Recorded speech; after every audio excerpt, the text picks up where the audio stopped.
The Biden administration's rush for the exit in Afghanistan has been accompanied by a similar rush to judgment among pundits and commentators who, by and large, have castigated the U.S. president for a decision that many see as unnecessary and a betrayal, both of those who served in Afghanistan and of the Afghan people themselves.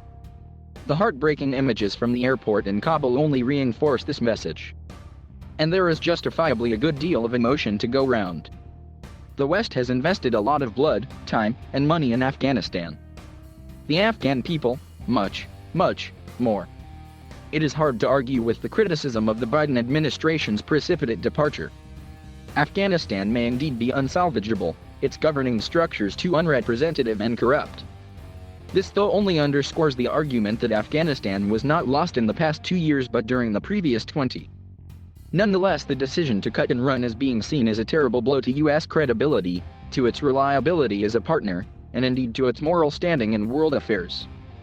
How does this square with Mr. Biden's clarion cry on taking office, that America was back? Comparisons are being made with Vietnam, the similarities with helicopters shuttling U.S. nationals away from a falling city being too much for the newspaper front pages to resist. But in reality, despite the superficial similarities, there are some important differences, too. South Vietnam collapsed some 2 years after U.S. troops left. Indeed, it looks as though the Americans expected their Afghan allies to soldier on for a significant period without them. The U.S. was humbled by Vietnam, its population deeply divided and its military morale damaged. But while Vietnam turned out to be a tragic sideshow in the Cold War, the U.S. still ultimately won that contest. NATO was not weakened. U.S. allies around the globe did not shy away from expecting U.S. support. The U.S. remained the preeminent superpower.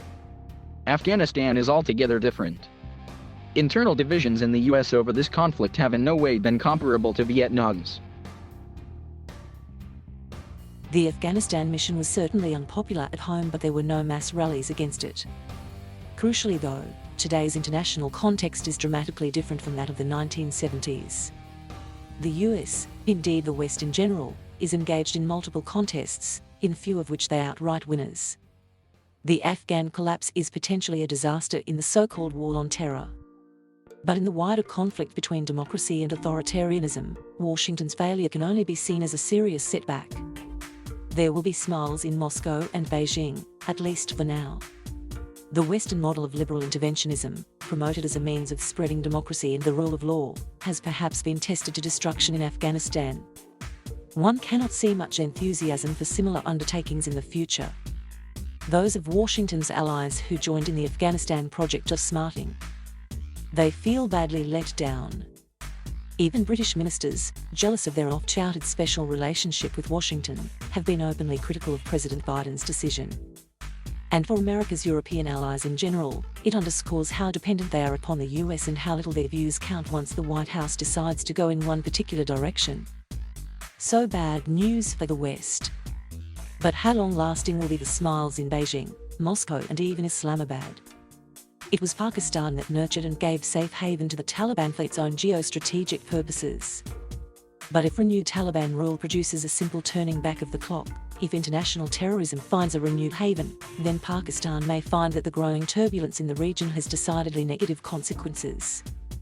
China is happy to see the US failure. Indeed, if Mr. Biden's reason to pull out from Afghanistan was due to his desire to refocus US national power to rival a rising China, then this step has simply given China an opportunity to expand its own influence in Afghanistan and beyond.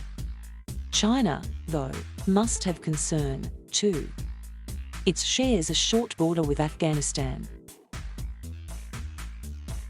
It is actively persecuting its own Muslim minority and must be concerned at the possibility that anti-Beijing Islamist terrorists might seek to use Afghanistan as a base. No wonder then that Chinese diplomacy over recent weeks has been so eager to court the Taliban.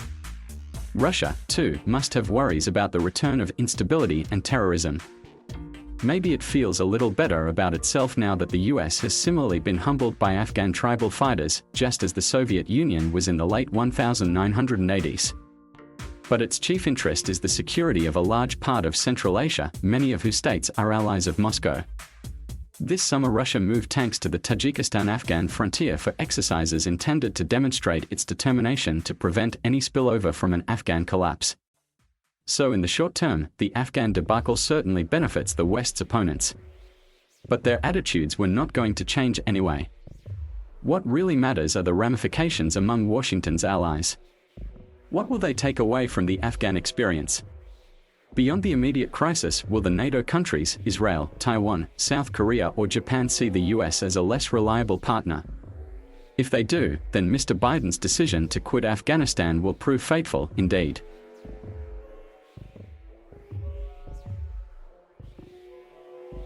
Thank you for watching.